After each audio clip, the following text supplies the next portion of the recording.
Today we're diving into some of the most intriguing theories from Japan that have yet to make waves in the US about One Piece. In this video, we're unraveling the mystery behind what Devil Fruit Chopper actually ate, the fascinating connection between Vegapunk's technology and lunar science, and believe it or not, the deep-seated relationship between Vegapunk and Chopper. We'll be breaking down these hot topics from Japan in a way that's easy to understand, so make sure to stick around until the end. If you find yourself astonished by the depths of Chopper's truth, don't forget to hit like and subscribe. And if you have an aha moment realizing the connection between Vegapunk and Chopper, drop a discovery in the comments. Let's get right to it. Attention all theorists, make way for a deep dive into the wonders of the One Piece world. What are we set to unravel today? The shark and robots accompanied by Vegapunk seem to echo the vibes of classic anime from yesteryears, don't they? It's likely that many of you felt a sense of déjà vu upon witnessing them. Eiichiro Oda, the mastermind behind One Piece, has openly drawn inspiration from the anime of the 1970s, which he grew up watching. The existence of elements like Germa, Baby Back Fight, and Cranky Tank serve as a testament to this influence. Moreover, the character of Anpanman stands as a prime example of this inspiration. Have you ever heard of Anpanman? It's a children's program that any toddler in Japan would be a fan of. The main character is Anpanman, a hero made of traditional Japanese bread filled with red bean paste. Oda-sensei also had a great respect for Anpanman. For example, when Luffy defeats Kaido, he reasons, "So that my friend can eat a full meal," which is another common line in Anpanman. Oda's fondness for Anpanman is no secret, and its influence is evident throughout his work. A key characteristic of Anpanman is his vulnerability to water, which saps his strength, a trait that parallels the weakness of Devil Fruit users in One Piece. Oda's way of paying homage to the cartoons that he was familiar with as a child is evident in his work. The nod to Ultraman in the episode featuring Gaimon is a perfect example of this. The limitation of the Rumble Ball's effectiveness to only 3 minutes is also an interesting reminder of Ultraman. And then there's Vegapunk, a topic I'm sure all of you are eagerly curious about. First off, let's dive into a crucial piece of information. Vegapunk employs the science of the moon. Take a closer look at the murals left by Enel on the moon. These are relics of a once thriving civilization. Do these murals not depict a journey towards the moon? You might find this imagery somewhat familiar. It's reminiscent of what we've seen in Enel's Space Operation Volume 2, To the Moon. The technology used by lunar beings, specifically designed for flight, is evident here. They soar through the skies with these bubble-like contraptions. The government, too, makes use of this bubble flight technology. For instance, the elevators in Marijois operate on this lunar technology. There are theories suggesting the advanced nature of lunar technology, implying that the government's, or more specifically Vegapunk's scientific advancements, originate from the moon. But what does this correlation between science and the moon imply? There was a person known as Dr. Tsukimi. Interestingly, his hometown is the same as Vegapunk's, Baltigo. Both are linked to the moon, and considering the passage of time, it's highly plausible that Vegapunk could be a descendant or an associate of this Dr. Tsukimi. Let's also take a look at Vegapunk's homeland, Baltigo, which is characterized by its winter setting. The science and technology in One Piece are all associated with cold climates. Punk Hazard, Queen's Ice Oni, Lindbergh's Cool Shooter, and even the Germa are from the North Blue. And then there's Mads, all of which are connected to coldness. There was a scene where snow was falling around Vegapunk.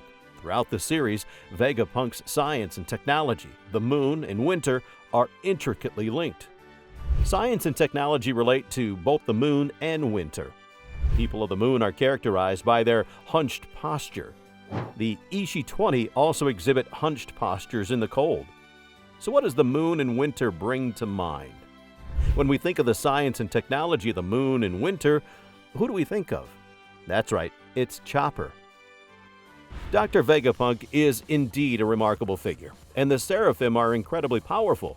But do you know why the eyes of the Seraphim are star-shaped? They are derived from Vega, Deneb, Altair, and the summer triangle. Have you noticed how Frankie's arms form a star pattern when put together? This too is a piece of Vegapunk's technology. The futuristic island where Vegapunk resides, Egghead, also resembles the shape of Saturn. The Balti and Baltigo might even be derived from the galactic bulge. These cosmic elements packed into the story serve as the basis for Vegapunk's use of lunar technology. The reason we're discussing Vegapunk is to delve deeper into everything about Chopper. Chopper's human-human fruit has overlaps with Luffy. Let me start with the conclusion. Chopper is often said to have consumed the human-human fruit, but in reality, it's not the case. Furthermore, at first glance, Chopper appears to be a reindeer, but that's not entirely accurate either. Now let's delve into the relationship between Vegapunk and Chopper. In the series, there are numerous instances where connections between Vegapunk and Chopper are hinted at. Interestingly, both Vegapunk and Chopper are associated with winter. Moreover, they both have deep ties to chemistry. The explosion in Vegapunk's hometown of Baltigo is actually modeled after the Bikini Atoll in the Marshall Islands. This site is also a World Heritage Site. Interestingly, Chopper uses techniques modeled after the Bikini Atoll as well. Additionally, the Marshall Islands are linked to a character named Marshall D. Teach, who symbolizes the moon in the narrative. In contrast, Luffy symbolizes the sun, and Blackbeard symbolizes the moon. We won't delve too deep into Blackbeard this time, but there are many more connections between Chopper and Vegapunk. For instance, the similarities between the robots created by Dr. Tsukimi and Chopper.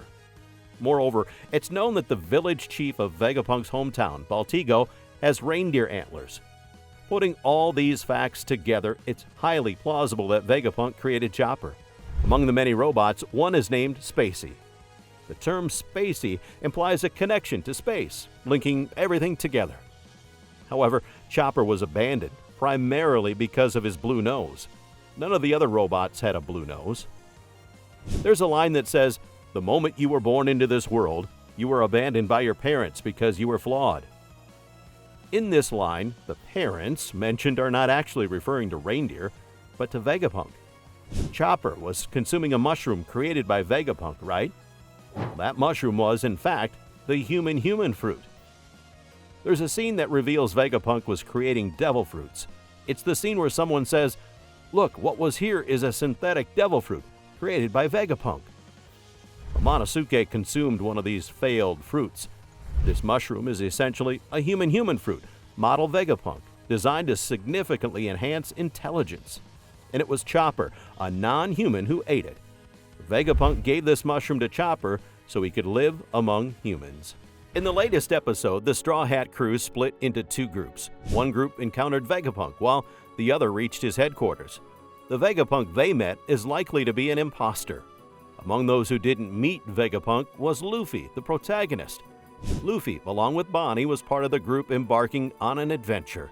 Since there was a battle at sea, Jinbe was also with them. Interestingly, Chopper was also part of this group. The fact that Chopper didn't encounter the fake Vegapunk raises some intriguing questions. Could there be a connection between Chopper being a robot and this circumstance? It's worth pondering whether these two aspects are interlinked in some way. Earlier, we touched upon anime from the 1970s. Back then, there was an anime that stood out as Japan's most famous. Chopper's favorite food is cotton candy, showcasing his love for sweets. The phrase "cotton candy lover Chopper" echoes another character's fondness for dorayaki. Moreover, Chopper is characterized by his short stature, akin to a 2-head-tall figure. Similarly, in Red, Bruno transforms into a 2-head-tall figure as well. The Door fruit ability Chopper possesses reminds one of the Anywhere Door. Among many characters, Chopper is unique for his blue nose. Although not a raccoon tanuki, he is often referred to as one, and even has the nickname Chopper Emon. Chopper hails from a place known as the Future Country.